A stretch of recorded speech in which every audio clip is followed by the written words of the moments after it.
प्रिय विद्यार्थियों, मैं Prakash Chandra Bairwa, assistant professor in ABST government PG college Dausa. B Com part third ABST के paper first auditing and management accounting अंकेक्षण प्रबंधकीय लेखांकन। इसमें प्रबंध लेखांकन एक परिचय वाले चैप्टर में आज हम बात करेंगे प्रबंध लेखापाल अथवा नियंत्रक।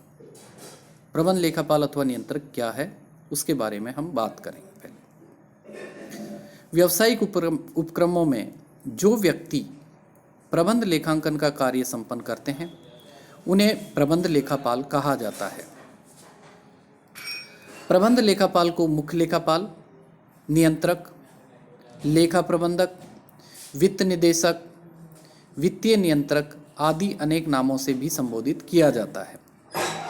वास्तव में ये वह अधिकारी होता है जो संस्था में प्रबंध लेखांकन को व्यावहारिक रूप प्रदान करता है।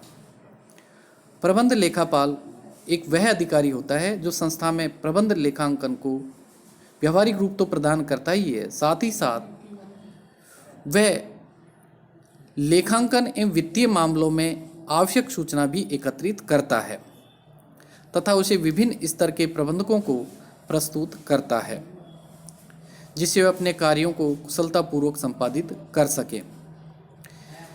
इसका व्यावसायिक संस्था में वही स्थान होता है जो स्थान मानव शरीर में नाड़ी तंत्र का होता है। वह अपनी विशिष्ट योग्यता एवं अनुभव के कारण व्यवसाय का कुशल विश्लेषक होता है जो वित्तीय लेखों को रखने तथा प्रबंध के मार्गदर्शन के लिए उनकी व्याख्या करने के लिए भी उत्तरदायी होता है। प्रबंध लेखापाल संस्था का एक बहुत ही योग्य एवं महत्वपूर्ण व्यक्ति होता है। उसे व्यवसाय के प्रत्येक क्षेत्र का पूर्ण एवं विस्तृत ज्ञान और जानकारी होती है। एक प्रकार से ये व्यवसाय की धुरी के समान ही होता है जो व्यवसाय की प्रत्येक गतिविधि को बारीकी से देखता रहता है। अब हम बात करेंगे प्रबंध लेखापाल अथवा नियंत्रक की क्या स्थिति होती है। किसी व्यावसायिक संस्था में प्रबंध लेखापाल अथवा नियंत्रक की स्थिति प्रबंध सोपान में निश्चित नहीं की हुई है। संस्था में उसकी स्थिति केवल उसके पद से जुड़ी हुई नहीं है, बल्कि ये उसके व्यक्तित्व व उसकी मानसिक स्थिति, देश की औद्योगिक पृष्ठभूमि, उसकी व्यक्तिगत योग्यता, उसकी कार्यकुशलता, उसकी ईमानदारी तथा दूसरों के विश्वास को जीतने की क्षमता के आधार पर निर्भर करती है। प्रबंध लेखापाल की नियुक्ति की शर्तों का भी उसकी स्थिति पर प्रभाव पड़ता है। उसकी नियुक्ति की शर्तें संचालक मंडल द्वारा निर्धारित की जाती हैं। अतः प्रबंध लेखापाल की स्थिति विभिन्न व्यावसायिक संस्थाओं में भिन्न भिन्न होती है।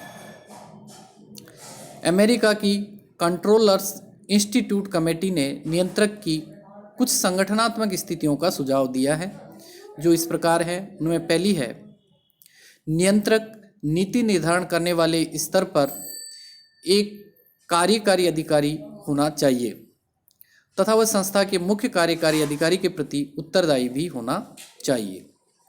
दूसरा बताया है कि संचालक मंडल को चाहिए कि वह नियंत्रक को सीधे निश्चित अवधि के प्रतिवेदन प्रस्तुत करने को कहे तथा वे प्रतिवेदन आवश्यक सूचनाओं के साथ साथ व्यापार की क्रियाशीलता एवं वित्तीय स्थिति को भी प्रदर्शित करने वाले होने चाहिए।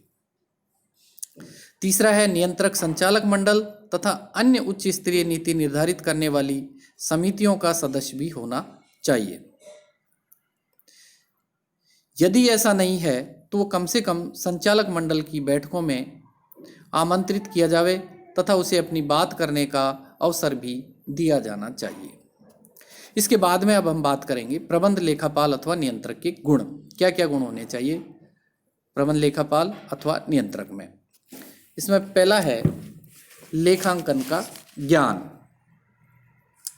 प्रबंध लेखापाल को वित्तीय लेखांकन तथा लागत लेखांकन का पूर्ण ज्ञान होना चाहिए। यदि उसको लेखांकन की पूर्ण जानकारी नहीं होगी तो प्रबंधकों को वांछित सूचना का प्रेषण नहीं कर सकेगा। दूसरा गुण है सांख्यिकी का ज्ञान। नियंत्रक को विभिन्न सांख्यिकी विधियों का अच्छा ज्ञान होना चाहिए। सांख्यिकी का ज्ञान होने पर ही वह व्यवसाय के विभिन्न आंकड़ों का उपयुक्त वर्गीकरण एवं विश्लेषण करके उन्हें ग्राफों, चार्टों, तालिकाओं, सारणियों आदि के माध्यम से विभिन्न स्तर के प्रबंधकों को प्रस्तुत कर सकता है। प्रबंध लेखापाल का तीसरा गुण है अर्थशास्त्र का ज्ञान। व्यवसाय के अधिकांश आर्थिक निर्णय आर्थिक नियमों से प्रभावित होते हैं, अतः अर्थशास्त्र का ज्ञान होने पर नियंत्रक संस्था की भावी नीति निर्धारण में अधिक सहायक हो सकेंगी। मूल्य निर्धारण, उत्पादन निर्धारण, पूंजी व्यय आदि से संबंधित निर्णयों में अर्थशास्त्र का ज्ञान बहुत ही उपयोगी होता है। चौथा गुण है प्रबंध लेखापाल का कानून का ज्ञान। प्रत्येक व्यावसायिक संस्था को देश के विभिन्न कानूनों का पालन करना पड़ता है। कानूनी जटिलताएं लगातार बढ़ती जा रही हैं, अतः नियंत्रक को व्यवसाय को प्रभावित करने वाले समस्त कानूनों का ज्ञान होना चाहिए। नवीन पूंजी निर्गमन, लाभांश का बंटवारा, रहस्य एवं संचय, अंतिम खातों का प्रकाशन एवं अंकेक्षण आदि के लिए विभिन्न कानूनी व्यवस्थाएं हैं जिनका पालन भी किया जाना आवश्यक है। ये तभी संभव होगा जब नियंत्रक को कानूनी ज्ञान पर्याप्त मात्रा में हो। प्रबंध लेखापाल या नियंत्रक का पांचवा गुण है मनोविज्ञान का ज्ञान। नियंत्रक को अपने अधीनस्थ कर्मचारियों तथा अन्य विभागों के कर्मचारियों से कार्य लेना पड़ता है। यदि उसे मनोविज्ञान की अच्छी जानकारी है तो कर्मचारियों से अधिक अच्छा कार्य ले सकता है तथा उनसे मधुर मानवीय संबंध बनाए रख सकता है। छठा गुण है व्यापारिक एवं औद्योगिक संनियमों का ज्ञान। प्रबंध लेखापाल को विभिन्न व्यापारिक एवं औद्योगिक संनियमों की जानकारी होनी चाहिए। उद्योग व व्यापार से संबंधित विभिन्न अधिनियमों, इनमें हम कह सकते हैं कंपनी अधिनियम, साझेदारी अधिनियम, विक्रय अधिनियम, कारखाना अधिनियम आदि की जानकारी प्रबंध लेखापाल अथवा नियंत्रक को होनी चाहिए। प्रबंध लेखापाल अथवा नियंत्रक का सातवां गुण है प्रभावपूर्ण व्यक्तित्व। प्रबंध लेखापाल का व्यक्तित्व प्रभावपूर्ण होना चाहिए। उसके व्यक्तित्व में व्यवहार कुशलता, कार्य के प्रति निष्ठा, विनोदी स्वभाव, ईमानदारी, मेहनत जैसे गुणों का भी समावेश होना चाहिए। इसका आठवां गुण है प्रबंध लेखापाल अथवा नियंत्रक का संस्था में गहन रुचि। संस्था के साथ प्रबंध लेखापाल अथवा नियंत्रक का आत्मीय संबंध होना चाहिए तथा संस्था की सफलता में उसकी बहुत अधिक रुचि होनी चाहिए। प्रबंध लेखापाल अथवा नियंत्रक का नौवां गुण है समझ। संस्था के विभिन्न कार्यों, समस्याओं के बारे में उसकी गहरी समझ होनी चाहिए, तब ही वह प्रभावशाली रह सकता है। यदि वह संस्था की विभिन्न समस्याओं, साधनों, अवसरों तथा चुनौतियों से जानकारी नहीं रखेगा तो वह अप्रभावी हो जाएगा और असफल हो जाएगा। और प्रबंध लेखापाल अथवा नियंत्रक का 10वां गुण हम कह सकते हैं संतुलित दृष्टिकोण। प्रबंध लेखापाल अथवा नियंत्रक को फर्म के संबंध में संतुलित दृष्टिकोण रखना चाहिए। उसका दृष्टिकोण वर्तमान की वास्तविक स्थिति तथा भविष्य की विकास संभावनाओं के संदर्भ में संतुलित होना चाहिए। इस प्रकार ये कहा जाना उचित होगा कि एक प्रबंध लेखापाल अथवा नियंत्रक में विभिन्न विषयों का पर्याप्त ज्ञान होना चाहिए तथा कानून, मनोविज्ञान का ज्ञान भी उसे होना चाहिए। वह उसका व्यक्तित्व भी प्रभावपूर्ण होना चाहिए।